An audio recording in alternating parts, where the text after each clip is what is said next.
அனைத்திந்திய அண்ணா திராவிட முன்னேற்றக் கழக பொதுச் செயலாளரும் முதலமைச்சருமான செல்வி ஜெயலலிதா தமது தேர்தல் பிரச்சார சுற்றுப்பயணத்தில் நேற்று வேலூர் மாவட்டம் அரக்கோணத்தில் லட்சோப லட்சம் மக்களும் அஇஅதிமுக தொண்டர்களும் அலைக்கடலென திரண்டிருந்த பிரம்மாண்ட பொதுக்கூட்டத்தில் எழுச்சியுரையாற்றினார். தமது தலைமையிலான அஇஅதிமுக அரசின் மகத்தான சாதனைகள், வரலாற்று சிறப்புமிக்க அஇஅதிமுக தேர்தல் அறிக்கையின் முக்கிய அம்சங்கள் ஆகியவற்றை விளக்கமாக எடுத்துரைத்து வெற்றி சின்னமாம் இரட்டை இலை சின்னத்திற்கு முதலமைச்சர் செல்வி ஜெயலலிதா பேராதரவு திரட்டினார்.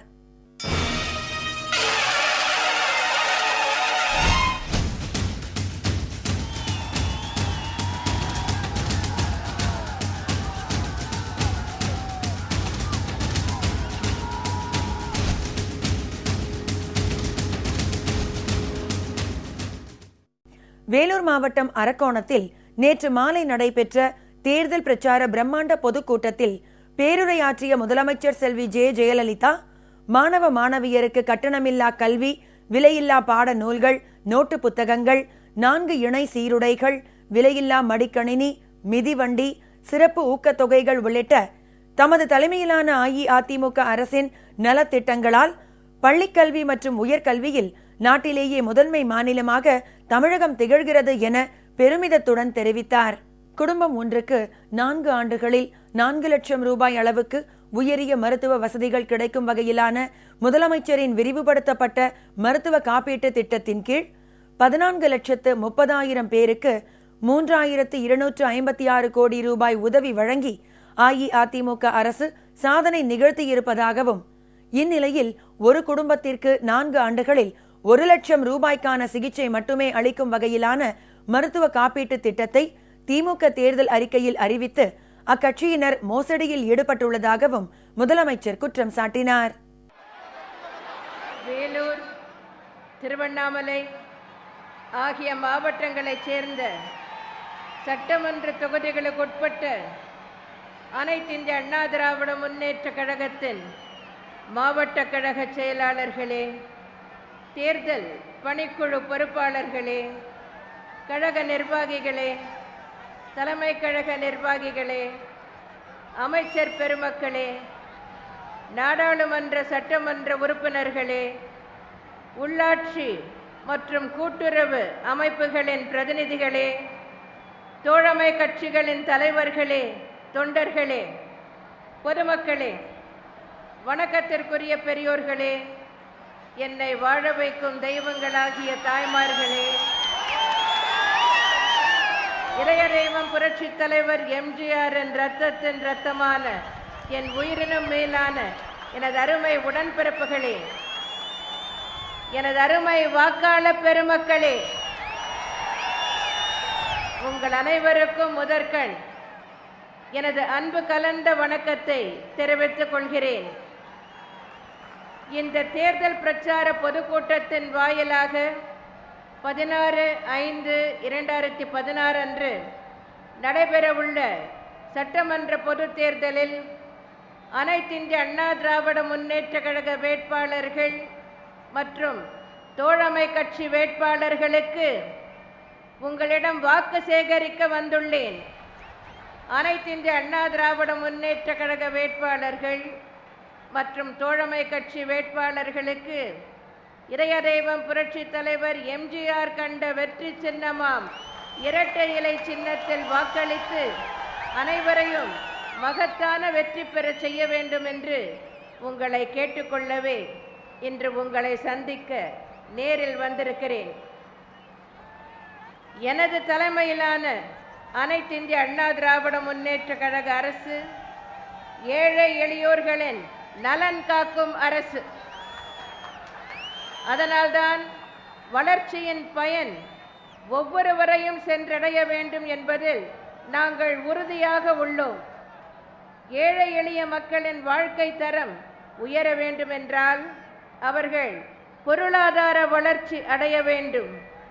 குடும்பத்தின் பொருளாதார வளர்ச்சிக்கு உறுதுணையாக இருப்பது கல்வி. எனவேதான் அனைவருக்கும் தரமான கல்வியை எனது தலைமையிலான அனைத்திந்திய அண்ணா திராவிட முன்னேற்ற கழக அரசு வழங்கியுள்ளது. பள்ளிக்கு செல்லும் மாணாக்கர்கள் எந்தவித இடையூறுமின்றி கல்வி கற்க வேண்டும் என்பதால் அதற்கான திட்டங்களை வகுத்து செயல்படுத்தி உள்ளோம். எனவேதான் கட்டணமில்லாமல் கல்வி வழங்கப்படுகிறது. பாடநூல்கள் விலையில்லாமல் வழங்கப்படுகின்றன. கடந்த திமுக ஆட்சியில் மாணாக்கர்களுக்கு ஒரு இணை சீருடைதான் வழங்கப்பட்டது. தற்போது எனது ஆட்சியில் 4 இணை சீருடை வழங்கப்படுகின்றன. 2012-13 ஆண்டு முதல் நோட்டு புத்தகங்கள் விலையில்லாமல் வழங்கும் திட்டம் அறிமுகப்படுத்தப்பட்டு செயல்படுத்தப்பட்டு வருகின்றது. புத்தகப்பை, கணித உபகரண பெட்டி, கிரையான்ஸ், நிலவரை பட புத்தகம் உள்ளிட்ட பல்வேறு கல்வி உபகரணங்கள் வழங்கப்பட்டு வருகின்றன. ஒரு இணை காலணி வழங்கப்படுகிறது. சுவையான சத்தான மதிய உணவு வழங்கப்படுகிறது. விலையில்லா மிதிவண்டிகள் வழங்கப்படுகின்றன.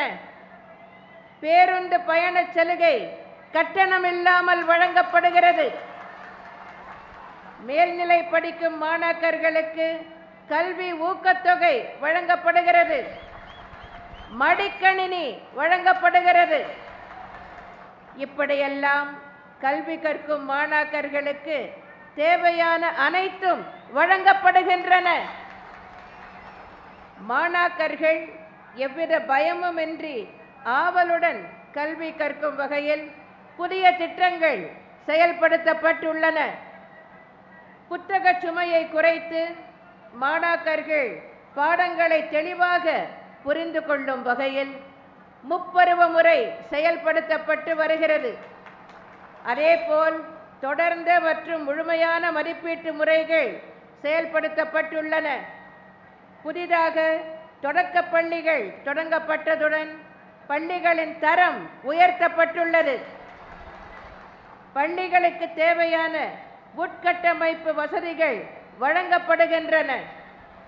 தேவையான ஆசிரியர்கள் நியமிக்கப்பட்டுள்ளனர். எனவேதான் பள்ளி கல்வியில் தமிழகம் சிறந்த மாநிலமாக விளங்குகிறது. மாணாக்கர்களுக்கு கல்வி உபகரணங்கள், ஊக்கத்தொகைகள் வழங்கும் திட்டங்கள் தொடர்ந்து செயல்படுத்தப்பட்டு அதன் மூலம் மாணாக்கர்களின் கல்வித்திறன் உயர தொடர்ந்து வழிவகை காணப்படும். ஆனால் திமுக தனது தேர்தல் அறிக்கையில் இது போன்ற மாணாக்கர் நலன் சார்ந்த திட்டங்கள் தொடர்ந்து செயல்படுத்தப்படும் என அறிவிக்கவே இல்லை. எனது தலைமையிலான அனைத்து இந்திய அண்ணா திராவிட முன்னேற்ற கழக அரசு பொறியியல் கல்லூரிகள், கலை மற்றும் அறிவியல் கல்லூரிகள், தொழில்நுட்ப கல்லூரிகள் என 54 புதிய கல்லூரிகளை துவக்கியுள்ளது. கடந்த ஆண்டு 2,05,000க்கும் மேற்பட்ட மாணாக்கர்கள் முதல் தலைமுறை மாணாக்கர்கள் என்ற முறையில் கல்வி கட்டணம் செலுத்தாமல் பயின்று வருகின்றனர். சுயநிதி கல்லூரிகளில் பயிலும் ஆதி திராவிடர் மற்றும் பழங்குடியினர் மாணாக்கர்களுக்கு கல்வி கட்டணம் வழங்கப்படுகிறது. இது போன்ற பல்வேறு திட்டங்களால் தான் உயர்கல்வியில் மொத்த மாணவர் சேர்க்கை விகிதத்தில் தமிழ்நாடு இந்தியாவிலேயே முதன்மை மாநிலமாக விளங்குகிறது. தற்போது நடைமுறையில் உள்ள இந்த திட்டங்கள் எதையும் தொடர்ந்து செயல்படுத்தப் போவதாக திமுக தனது தேர்தல் அறிக்கையில் எந்த வாக்குறுதியும் அளிக்கவில்லை. மாணாக்கர்களின் அறிவு வளர்ச்சிக்காக ஆண்டுதோறும் மேல்நிலை மாணாக்கர்களுக்கு மடிக்கணினி தொடர்ந்து வழங்கப்படுவதுடன் கட்டணமில்லாமல் இணையதள இணைப்பு வசதியும் செய்து தரப்படும் என எங்களது தேர்தல் அறிக்கையில் நாங்கள் உறுதியளித்துள்ளோம். ஆனால் திமுக தனது தேர்தல் அறிக்கையில் தற்போது மேல்நிலை மற்றும் கல்லூரிகளில் படித்து வரும் மாணாக்கர்களுக்கு மட்டுமே மடிக்கணினி வழங்கப்படும் என தெரிவித்துள்ளது. அப்படி என்றால் இந்த ஒரு வருடம் மட்டும்தான் மடிக்கணினி வழங்க திமுகவினர் உத்தேசித்துள்ளார்கள். இனி மேல்நிலை வகுப்புகளுக்கு வரும் மாணாக்கர்களுக்கு மடிக்கணினி வழங்கும் எண்ணமே திமுகவுக்கு இல்லை. தொழிற்கல்வி பயிலும் முதல் தலைமுறை மாணாக்கர்கள் அனைவருக்கும் சாதி வேறுபாடின்றி கல்வி கட்டணம் எனது தலைமையிலான அனைத்திந்திய அண்ணா திராவிட முன்னேற்ற கழக அரசால் வழங்கப்பட்டு வருகிறது. ஆனால் திமுக தனது தேர்தல் அறிக்கையில் இந்த சலுகை இனிமேல்தான் வழங்கப்படும் என வாக்குறுதி அளித்துள்ளார்கள். நாங்கள் ஏற்கனவே இந்த திட்டத்தை செயல்படுத்தி வருகிறோம். ஆனால் திமுக தனது தேர்தல் அறிக்கையில் இந்த சலுகை இனிமேல்தான் வழங்கப்படும் என வாக்குறுதி அளித்துள்ளார்கள். இது என்ன வெற்று வாக்குறுதி? ஏழை எளிய மக்கள், வசதி படைத்தோருக்கு இணையாக தரமான கல்விக்கு தேவையான அனைத்து பொருட்கள் மற்றும் உபகரணங்கள் ஆகியவற்றை பெற்றால்தான் கல்வி அறிவில் சிறந்து வளமான வாழ்வை அவர்கள் அமைத்து கொள்ள முடியும். அதற்கான நடவடிக்கைகளை தற்போது செயல்படுத்தி வருவது எனது தலைமையிலான அனைத்திந்திய அண்ணா திராவிட முன்னேற்ற கழக அரசுதான். தொடர்ந்து செயல்படுத்துவதாக உறுதி அளித்துள்ளதும் எனது தலைமையிலான அனைத்திந்திய அண்ணா திராவிட முன்னேற்ற கழக அரசுதான். நலிவுற்ற மற்றும் வாய்ப்பு மறுக்கப்பட்ட பிரிவினர் தனியார் பள்ளிகளில் சேர்க்கப்படுவதை எனது தலைமையிலான அரசு உறுதி செய்துள்ளது. இந்த திட்டம் தொடர்ந்து செயல்படுத்தப்படும் என எங்களது தேர்தல் அறிக்கையில் தெரிவித்துள்ளோம். ஆனால் இது பற்றி எந்த ஒரு வாக்குறுதியும் திமுக தனது தேர்தல் அறிக்கையில் தெரிவிக்கவில்லை. எனவே உங்கள் குழந்தைகளின் கல்விக்கு வேட்டு வைக்கும் திமுகவினர் உங்களை நாடி ஓட்டு சேகரிக்க வரும்போது அவர்களை ஓட ஓட விரட்டி அடியுங்கள். செய்வீர்களா? நீங்கள் செய்வீர்களா? வாக்காளர் பெருமக்களே, ஏழை எளிய மக்களின் பொருளாதார வளர்ச்சி சிறப்படைய வேண்டுமென்றால் அவர்களது உடல் நலம் பாதுகாக்கப்படுவது அவசியமாகும். உடல் நலக்குறைவு காரணமாக பணி செய்ய இயலாத நிலையை தவிர்க்க ஏழைகளுக்கும் தரமான மருத்துவ வசதிகள் செய்து தரப்பட வேண்டும். இதனை கருத்தில் கொண்டுதான் 2011ஆம் ஆண்டு நான் ஆட்சி பொறுப்பேற்ற உடனே ஒரு புதிய விரிவாக்கப்பட்ட காப்பீட்டு திட்டம் வடிவமைக்கப்பட்டு செயல்படுத்தப்பட்டு வருகிறது. இந்த காப்பீட்டு திட்டத்தின் கீழ் ஒரு குடும்பத்திற்கு 4 ஆண்டுகளில் 4 லட்சம் ரூபாய் வரை தனியார் மருத்துவமனைகளிலும் அரசு மருத்துவமனைகளிலும் சிகிச்சை பெற இயலும். ஆண்டொன்றுக்கு 1,50,000 ரூபாய் வரையிலான சிகிச்சை மேற்கொள்ள இந்த திட்டத்தில் வழிவகை இருந்தாலும் சிறப்பு அறுவை சிகிச்சைகளுக்கு ஒரு சிறப்பு நிதியம் ஏற்படுத்தப்பட்டுள்ளது. இந்த மருத்துவ காப்பீட்டு திட்டம் பொதுத்துறை காப்பீட்டு நிறுவனத்தின் மூலமாகவே செயல்படுத்தப்பட்டு வருகிறது. இந்த முதலமைச்சரின் காப்பீட்டு திட்டத்தின் கீழ் 14.3 லட்சம் ஏழை எளிய மக்களுக்கு 3,256 கோடி ரூபாய் செலவில் உயரிய மருத்துவ சிகிச்சை வழங்கப்பட்டுள்ளது. திமுக தனது தேர்தல் அறிக்கையில் இந்த திட்டம் உரிய வகையில் பயன் அளிக்கவில்லை என பொதுமக்கள் சொல்லுவதாக பொதுவாக தெரிவித்துவிட்டு முன்பு இருந்த திட்டம் போல செயல்படுத்தப்படும் என அவர்களது தேர்தல் அறிக்கையில் உறுதிமொழி அளித்துள்ளார்கள். முந்தைய திமுக அரசிலும் ஒரு காப்பீட்டு திட்டம் செயல்படுத்தப்பட்டது. ஆனால் அந்த திட்டத்தின்படி ஒரு குடும்பம் 4 ஆண்டுகளில் பெறக்கூடிய சிகிச்சையின் அளவு 1 லட்சம் ரூபாய் மட்டும்தான். அதாவது 4 ஆண்டுகளுக்கும் சேர்த்து மொத்தமாக பெறக்கூடிய பயன் 1,00,000 ரூபாய் மட்டும்தான். ஆனால் எங்கள் திட்டத்தில் 4 ஆண்டுகளுக்கு 4,00,000 ரூபாய் அளவுக்கு பயன் பெறலாம். திமுக திட்டத்தில் சிகிச்சை முறைகளும் மிக குறைந்த எண்ணிக்கையிலேயே இருந்தன. அந்த காப்பீட்டு திட்டம் தனியார் காப்பீட்டு நிறுவனம் மூலமே செயல்படுத்தப்பட்டது. இந்த திட்டம் தனியாருக்கு மட்டுமே பயனளிப்பதாக இருந்ததால் தான் எங்கள் விரிவுபடுத்தப்பட்ட முதலமைச்சரின் மருத்துவ காப்பீட்டு திட்டம் தற்போது செயல்படுத்தப்பட்டு வருகிறது. இதை மாற்றி மீண்டும் 4 ஆண்டுகளில் 1,00,000 ரூபாய் அளவுக்கு தான் சிகிச்சை அளிக்க முடியும் என திட்டத்தை மாற்றப் போவதாக திமுக தனது தேர்தல் அறிக்கையில் தெரிவித்துள்ளது. உங்கள் மருத்துவ சிகிச்சைக்கு 4 ஆண்டுகளில் 4,00,000 ரூபாய் வரை பெறக்கூடிய காப்பீட்டு திட்டத்தை மாற்றி 1,00,000 ரூபாய் என குறைக்க எத்தனைத்துள்ள திமுகவினர் உங்களை தேடி வாக்கு கேட்க வரும்போது அவர்களை துரத்தி அடையுங்கள். செய்வீர்களா? நீங்கள் செய்வீர்களா? வாக்காளர் பெருமக்களே, எனது தலைமையிலான அனைத்து இந்திய அண்ணா திராவிட முன்னேற்ற கழக அரசு அனைத்து மக்களுக்கும் தேவையான குடிநீர் வழங்குவதற்கு பல்வேறு திட்டங்களை செயல்படுத்தி உள்ளது. வேலூர் கூட்டு குடிநீர் திட்டத்தை பற்றி இங்கே குறிப்பிடுவது பொருத்தமாக இருக்கும்.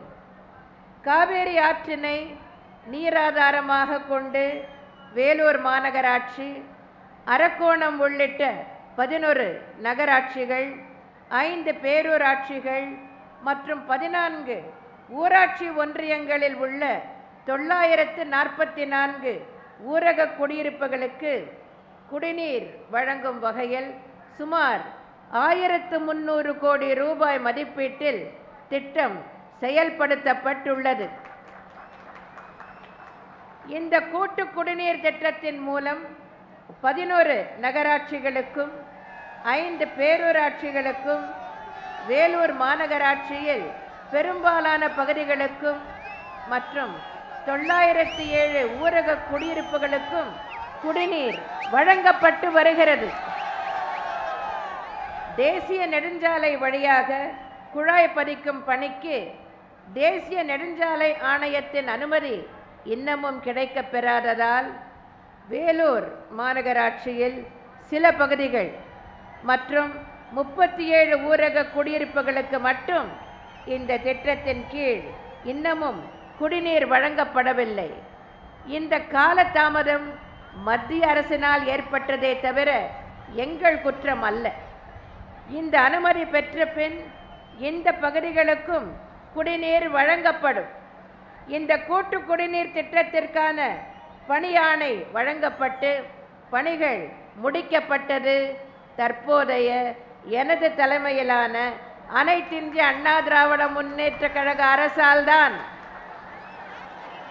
ஆனால் ஒப்பந்த புள்ளிகளை இறுதி செய்யாமல், தேவையான நிதி ஒதுக்கீடுகள் எதுவும் செய்யாமல் கடந்த சட்டமன்ற பொது தேர்தலுக்கு சில நாட்கள் முன்பு, அதாவது 2011ஆம் ஆண்டு ஜனவரி மாதம் இறுதியில் தேர்தலை மனதில் வைத்து அப்போதைய துணை முதலமைச்சர் திரு மு.க. ஸ்டாலின் இதற்கு அடிக்கல் நாட்டினார். இப்படித்தான் திமுகவினர் திட்டங்களை செயல்படுத்துவதற்கு எந்த நடவடிக்கையும் எடுக்காமல் வெறும் அடிக்கல் நாட்டுவதிலேயே காலத்தை போக்கினர். ஆனால் தற்போது இந்த வேலூர் கூட்டு குடிநீர் திட்டத்தை தாங்கள்தான் கொண்டு வந்ததாக திமுகவினர் பொய் பிரச்சாரம் செய்து வருகின்றனர். வாக்காளர் பெருமக்களே, காங்கிரஸ் திமுக கூட்டணி என்றாலே ஊழல் கூட்டணி என்பதுதான் பொருள். நிலக்கரி ஊழல், 2G ஸ்பெக்ட்ரம் ஊழல், ஆதர்ஷ் வீட்டு வசதி ஊழல் என பல்வேறு ஊழல்களை செய்து மக்களால் தண்டிக்கப்பட்ட கூட்டணி தான் காங்கிரஸ் திமுக கூட்டணி. காமன்வெல்த் விளையாட்டிலே கூட விளையாடியவர்கள் என்றால் அந்த கூட்டணி எப்படிப்பட்ட ஊழல் கூட்டணி என்பதை நீங்கள் புரிந்து கொள்ள வேண்டும். திமுக அங்கம் வகித்த காங்கிரஸ் கூட்டணி பதவியில் இருந்தபோது இத்தாலியைச் சேர்ந்த ஒரு நிறுவனத்திடமிருந்து ஹெலிகாப்டர்கள் வாங்கியதில் ஊழல் நடைபெற்றது பற்றி தற்போது விசாரணை நடைபெற்று வருகிறது. இப்படித்தான் எங்கும் ஊழல், எதிலும் ஊழல் என ஊழல் ஆட்சியையே திமுகவும் காங்கிரசும் சேர்ந்து மத்தியிலும் மாநிலத்திலும் நடத்தி வந்தனர். முந்தைய திமுக ஆட்சியில் கிரானைட் கொள்ளை, மணல் கொள்ளை, தாது மணல் கொள்ளை, தொழில் துவங்க அனுமதிப்பதில் ஊழல், மின் கொள்முதலில் ஊழல், நிலக்கரி இறக்குமதியில் ஊழல், வேலைவாய்ப்பு வழங்குவதில் ஊழல், பணிமாற்றத்தில் ஊழல் என எங்கும் எதிலும் ஊழல்தான். 1,76,000 கோடி ரூபாய் இழப்பு ஏற்படுத்திய 2G ஸ்பெக்ட்ரம் என்ற இமாலய ஊழலை நிகழ்த்தியது திமுகவை சேர்ந்த மத்திய அமைச்சர்தான். ஏர்செல் மேக்சிஸ் ஊழல், BSNL தொலைபேசி இணைப்புகளை தொலைக்காட்சி நிறுவனத்திற்கு பயன்படுத்தியதில் ஊழல் என எல்லாவற்றிலும் ஊழல் புரிந்தவர்கள்தான் திமுகவினர். ஊழலையே தொழிலாக கொண்டுள்ள திமுக காங்கிரஸ் கூட்டணி வாக்கு சேகரிக்க உங்களை தேடி வரும்போது அவர்களது ஊழல்களை எடுத்துச் சொல்லி ஓட ஓட விரட்டி அடியுங்கள். செய்வீர்களா? நீங்கள் செய்வீர்களா?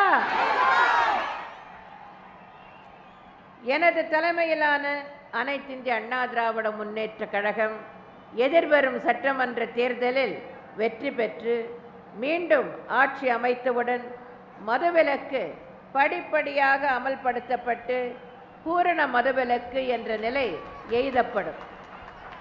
முதலில் சில்லறை மதுபான கடைகள் திறந்திருக்கும் நேரம் குறைக்கப்படும். கடைகளின் எண்ணிக்கை குறைக்கப்படும். பின்னர் சில்லறை மதுபான கடைகளுடன் இணைந்த பார்கள் மூடப்படும். குடிப்பழக்கத்திற்கு உள்ளாகி உள்ளோரை மீட்பதற்கான மீட்பு நிலையங்கள் ஏற்படுத்தப்படும். இவை அனைத்தும் செயல்படுத்தப்பட்டு படிப்படியாக பூரண மதுவிலக்கு என்னும் லட்சியத்தை நாம் அடைவோம். வாக்காளர் பெருமக்களே, தேர்தல் அறிக்கையில் இல்லாத சில புதிய அறிவிப்புகளை இப்போது செய்ய விரும்புகிறேன். வாக்காளர் பெருமக்களே, இந்து சமய அறநிலையத்துறையின் நேரடி ஆளுகையின் கீழ் கொண்டுவரப்படாத திருக்கோயில்களில் 20 ஆண்டுகளாக பணிபுரிந்து 60 வயதினை நிறைவு செய்து ஓய்வு பெற்ற கிராம கோயில் பூசாரிகளுக்கு 750 ரூபாய் என வழங்கப்பட்டு வந்த மாத ஓய்வூதியத்தை 1000 ரூபாயாக உயர்த்தி வழங்கியது எனது தலைமையிலான அனைத்திந்திய அண்ணா திராவிட முன்னேற்ற கழக அரசு. இந்த ஓய்வூதியம் காலத்திற்கேற்ப உயர்த்தப்படும். கிராம கோயில் பூசாரிகளுக்கு ஊதியம் வழங்கப்பட வேண்டும் என்ற கோரிக்கை பரிசீலிக்கப்பட்டு ஊதியம் வழங்குவதற்கான நடவடிக்கைகள் எடுக்கப்படும். கிராமப்புறங்களில் உள்ள ஏழ்மையை நீக்குவதற்காக புது வாழ்வு என்னும் ஒரு புதுமையான திட்டம் உலக வங்கி கடன் உதவியுடன் எனது முந்தைய ஆட்சி காலத்தில் 2005ஆம் ஆண்டு முதல் செயல்படுத்தப்பட்டு வருகிறது. இந்த திட்டம் இன்னும் ஒரு சில மாதங்களில் நிறைவடையும். எனவே 900 கோடி ரூபாய் மதிப்பீட்டில் 2ஆம் புதுவாழ்வு திட்டம் உலக வங்கியின் உதவியுடன் செயல்படுத்திட நடவடிக்கைகள் மேற்கொள்ளப்பட்டுள்ளன. இன்னும் ஒரு சில மாதங்களில் இதற்கான அனுமதியை உலக வங்கி வழங்கிவிடும். தற்போது புதுவாழ்வு திட்டத்தில் பணிபுரியும் பணியாளர்கள் 2வது திட்டத்திலும் தொடர்ந்து பணியில் ஈடுபடுத்தப்படுவர். அனைத்திந்திய அண்ணா திராவிட முன்னேற்ற கழகத்தின் தேர்தல் அறிக்கையை பற்றி பல்வேறு கட்சிகளும் தொடர்ந்து பல்வேறு கருத்துக்களை தெரிவித்து வருகின்றனர்.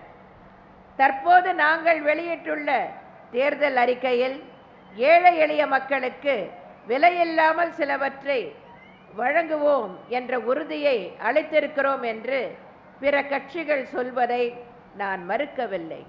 அது உண்மைதான். ஏனெனில் எனது தலைமையிலான அனைத்திந்திய அண்ணா திராவிட முன்னேற்ற கழக அரசு எப்போதும் இருப்பது ஏழைகளின் பக்கம்தான்.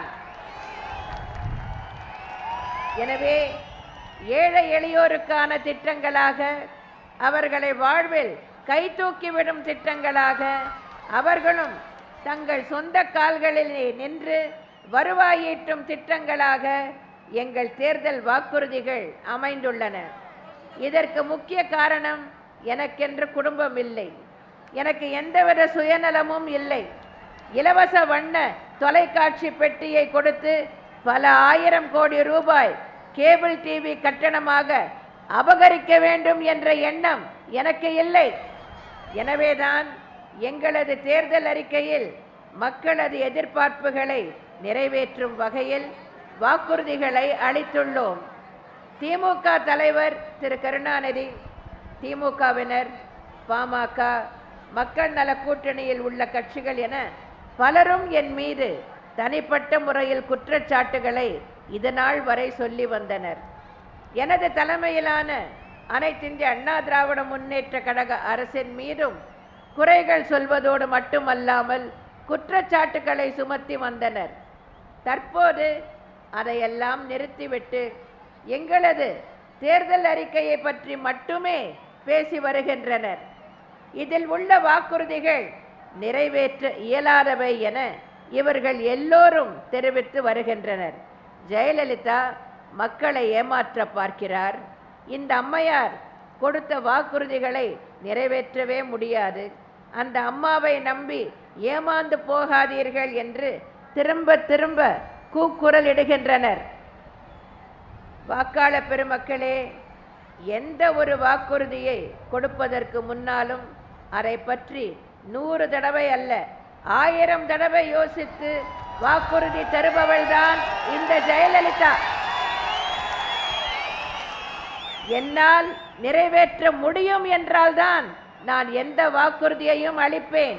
இது தமிழக மக்களுக்கும் நன்றாக தெரியும்.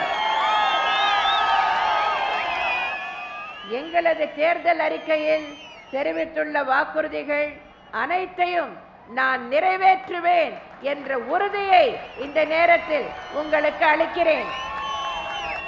மக்கள் நலனுக்காகவே தயாரிக்கப்பட்டுள்ள இந்த தேர்தல் அறிக்கையை எதிர்ப்பவர்கள் உண்மையிலேயே மக்கள் மீது அக்கறை இல்லாதவர்கள்தான். இதை நீங்கள் புரிந்து கொள்ள வேண்டும். மக்கள் விரோத செயல்களின் உச்சத்திற்கே சென்று இந்த தேர்தல் அறிக்கையை தடை செய்ய வேண்டும் என்று நீதிமன்றத்திற்கே திமுக சென்றுள்ளது. இவர்கள்தான் மக்களின் எதிரிகள். அடையாளம் கண்டுகொள்ளுங்கள். வாக்காளர் பெருமக்களே, மக்களால் நான், மக்களுக்காகவே நான் என்ற தாரக மந்திரத்தை கடைபிடித்து நான் பணியாற்றி வருகிறேன். உங்களால் நான், உங்களுக்காகவே நான். என் மீது உங்களுக்கு நம்பிக்கை, உங்கள் மீது எனக்கு அளவற்ற நம்பிக்கை. இத்தனை திட்டங்களை செயல்படுத்த போவதாக இப்போது அறிவித்தேன். ஏற்கனவே 2011 சட்டமன்ற பொது தேர்தல் நடைபெற்ற போது தேர்தல் அறிக்கையை வெளியிட்டேன். அப்போது பல வாக்குறுதிகளை உங்களுக்கு அளித்தேன். 100 கணக்கில் வாக்குறுதிகளை அளித்தேன். அவை அனைத்தையும் நான் செயல்படுத்தி உள்ளேன். நான் சொன்னதை செய்தேன். சொல்லாதவற்றையும் பலவற்றை செய்திருக்கிறேன். உங்களுக்கே தெரியும். அம்மா உணவகம், அம்மா மருந்தகம், அம்மா உப்பு, அம்மா குடிநீர், இந்த திட்டங்களை எல்லாம் நான் கொண்டு வரப்போகிறேன் என்று சொன்னேனா? நீங்கள் கேட்டீர்களா? இப்படிப்பட்ட திட்டங்கள் எல்லாம் வரும் என்று நீங்கள் எதிர்பார்த்தீர்களா? அதை பற்றி நினைத்து கூட பார்த்தீர்களா? இல்லை. ஆனால் இந்த திட்டங்களை எல்லாம் நான் கொண்டு வந்து செயல்படுத்தி அவற்றின் பலனை நீங்கள் அடைந்து வருகிறீர்கள். இதெல்லாம் எப்படி நடந்தது? ஏன் நடந்தது? ஏனென்றால் ஒரு தாய்க்குத்தான் தன் பிள்ளைகளுக்கு என்ன தேவை என்பது தெரியும். உங்களுக்காக அர்ப்பணிக்கப்பட்டதுதான் என்னுடைய தவ வாழ்வு. அதனால்தான் ஒவ்வொரு நாளும் ஒவ்வொரு பொழுதும் என் அன்பார்ந்த தமிழக மக்களுக்கு புதிதாக என்ன நன்மை செய்யலாம் என்று யோசித்து யோசித்து ஒவ்வொரு புதிய திட்டத்தையும் கொண்டு வந்து நான் செயல்படுத்துகிறேன். அதை போலவே இப்போது இந்த தேர்தலை ஒட்டி 2016 நான் வெளியிட்டுள்ள தேர்தல் அறிக்கையில் ஏராளமான அறிவிப்புகள் இருந்தாலும் வாக்குறுதிகள் இருந்தாலும் இவ்வளவுதான் என்று கருதி விடாதீர்கள். ஒரு தாய்க்குத்தான் தன் பிள்ளைகளுக்கு என்னென்ன செய்ய வேண்டும், எப்போது செய்ய வேண்டும், அதை எப்படி செய்ய வேண்டும் என்பது தெரியும். எனவே இவ்வளவுதான் என்று கருதி விடாதீர்கள். நீங்களே எதிர்பார்க்க முடியாத, நீங்களே கற்பனை செய்து பார்க்க முடியாத இன்னும் சிறந்த திட்டங்களை, இன்னும் உன்னதமான திட்டங்களை நான் கொண்டு வந்து உங்களுக்காக செயல்படுத்துவேன் என்ற உறுதியை இந்த நேரத்தில் உங்களுக்கு அளிக்கிறேன். உண்மை எப்படி நம்பிக்கையை கொடுக்கிறதோ, உழைப்பு எப்படி வசதியை கொடுக்கிறதோ, திறமை எப்படி வெற்றியை கொடுக்கிறதோ, அதுபோல எனது ஆட்சி உங்களுக்கு வசந்தத்தை கொடுத்திருக்கிறது.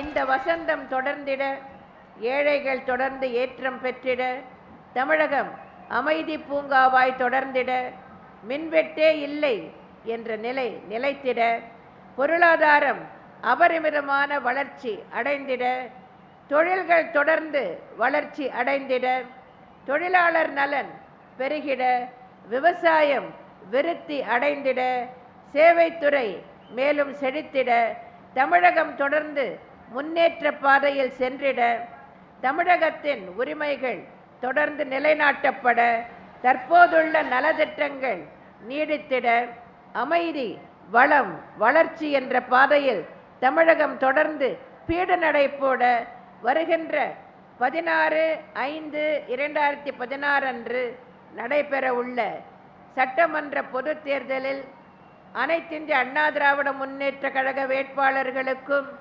தோழமை கட்சி வேட்பாளர்களுக்கும், இதய தெய்வம் புரட்சி தலைவர் எம்ஜிஆர் கண்ட வெற்றி சின்னமாம் இரட்டை இலை சின்னத்தில் வாக்களித்து அவர்கள் அனைவரையும் பெருவாரியான வாக்குகள் வித்தியாசத்தில் மகத்தான வெற்றி பெற செய்ய வேண்டும் என்று உங்களை எல்லாம் அன்புடன் வேண்டி கேட்டுக்கொண்டு, அண்ணா நாமம் வாழ்க, புரட்சி தலைவர் எம்ஜிஆர் நாமம் வாழ்க என்று கூறி விடை பெறுகிறேன்.